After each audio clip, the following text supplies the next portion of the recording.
Hello and welcome to another chapter of this twin flame story. So, let's see. By July 2012, he was a little anxious to contact me. And the reason was that for the first time since we first connected in 2008, he was going to come to visit Ecuador.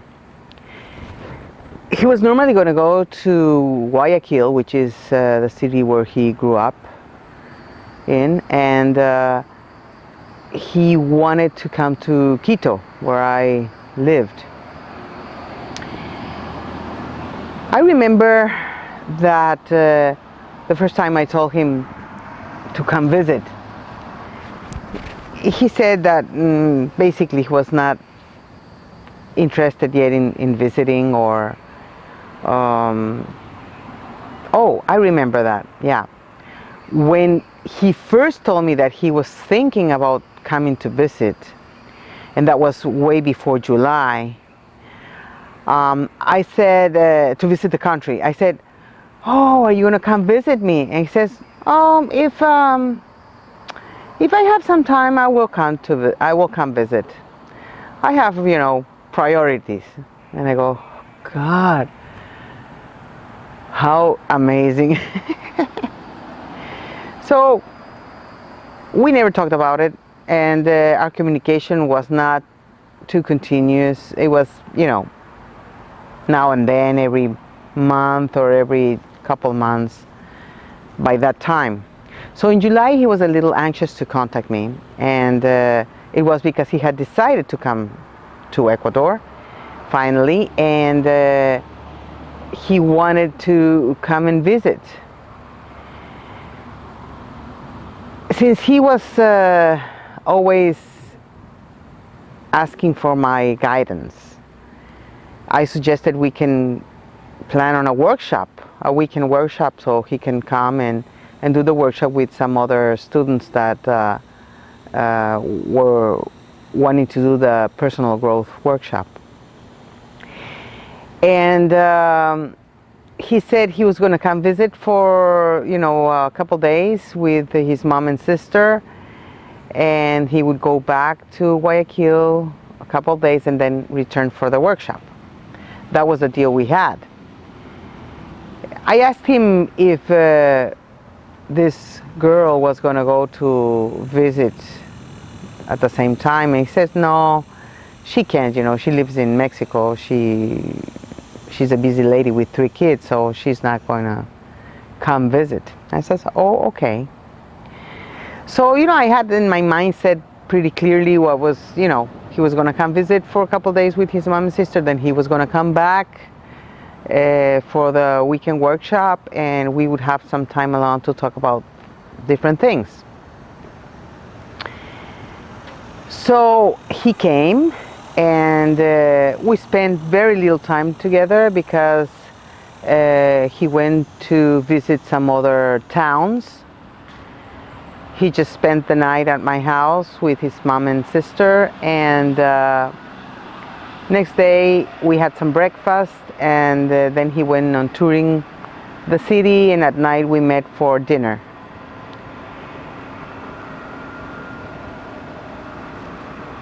When we came back, I stayed with his sister, talking over the night, sharing different experiences, and I didn't know she was friends with this girl, actually. And the day he left, I was eating lunch with a colleague, and I received a mail. His sister was sending pictures of the travelings because they went by car to Guayaquil, and they stopped by different places to visit. They were taking pictures and stuff, and it was interesting to see the pictures. And suddenly I received another mail from this girl that lived in Mexico, and which I didn't even know. You know, I just knew about her from all the stories that he would tell me. And this mail was saying that she was keeping a secret, that he didn't know that she was coming to Ecuador to be in Guayaquil for a couple of weeks, the weeks that he was going to be there too. And then I don't know if you can imagine how I felt at that moment that I was reading that they were going to meet. He didn't know at that time, but obviously since he was part of the reply all, he was going to find out that she was coming anyway. But I received that mail, and when I read it, all my blood went down to my feet. I almost fainted.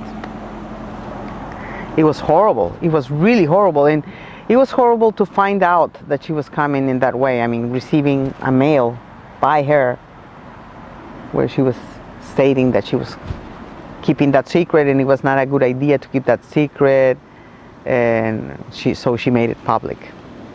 I don't know why it happened that way. Maybe she pushed the wrong button intentionally or not, I don't know. But I was enraged. I was totally enraged. My heart crushed. I am Sagittarius, so my mind is pretty, when I make my mind, I go in that direction and I fulfill what I have put myself to do. And all this plan that we've had was going to be ruined. And mainly ruined because after a day or two, I decided to write him a letter, an email. And I was really, really rude. I don't know if I was rude. I was really strong in my points. And I let him know how I was feeling. So he had an excuse after that letter. He had a really good excuse not to come to the workshop as he had planned.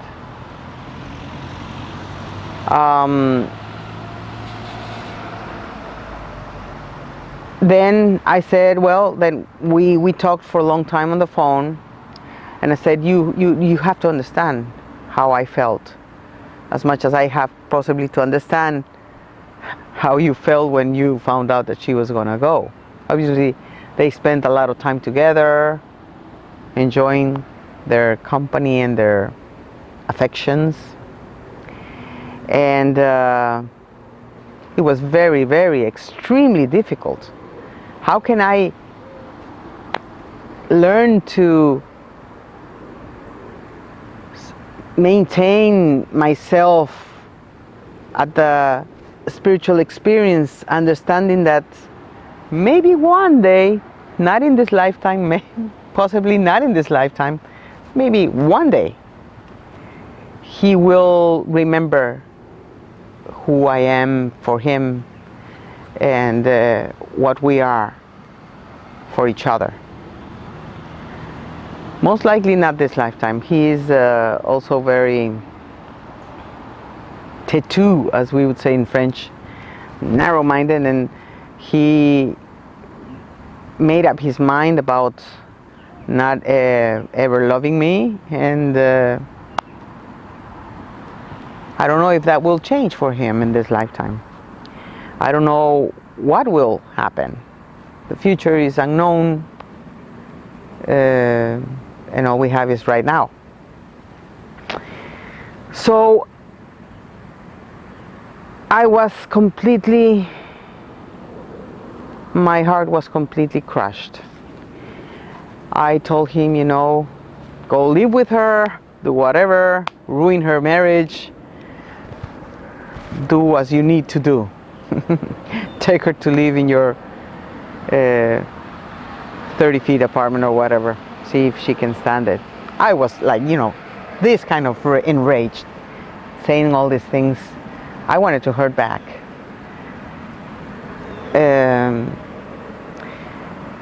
he was pretty impressed with my letter, and so he kept it to read it now and then so he can remember of that moment and make sure not to want me very close. So obviously another time we broke up. We said, I cannot deal with this anymore. I don't know by then how many times we had broken up the relationship, but there we was. And it was a very dark moment for me and my feelings, and as much as I could know the spiritual dimension of the relationship, I could not find a personal alignment to that. It was just too difficult. How can it possibly be? I guess it is about how one deals with the situations, whether they're going to be useful for our growth or not. I chose to use all those moments of pain and hurt to help me find a way of resonating with a higher vibration. It is not easy, let me tell you. I had to go through hell. I'm not going through hell like that anymore. Now and then it hurts a little, but not anymore as it used to. I guess it was the continuous and disciplined work with myself and with my lower vibration feelings of, jealousy and envy and desire, which are part of our human experience. I mean, we need to experience those things in order for us to understand how they can hurt us and how much we need to work through them to raise our vibration and start living from a more joyous place. And it's so important for us to understand that no matter how aware we are of one idea, we need to become conscious of it by doing the work from A to Z. Aware is A, consciousness of it is Z. It's working all through the tiny ups and downs along the road until we merge with a higher vibration and we can hold ourselves there. Interestingly enough, at that moment, somebody appeared in my life. I mean, he started appearing in July, and by September, after this incident, I started going out with this guy. He was sort of like a great help for me. Not to sink somewhere deep in the ocean. And I've kept that relationship up to now. It's not at all the intense kind of relationship that one can have with a twin flame, but it is a very helpful relationship to have some stability at the personal level. I don't believe that's the reason why I'm okay with him still wanting to have a relationship with this other person and stuff.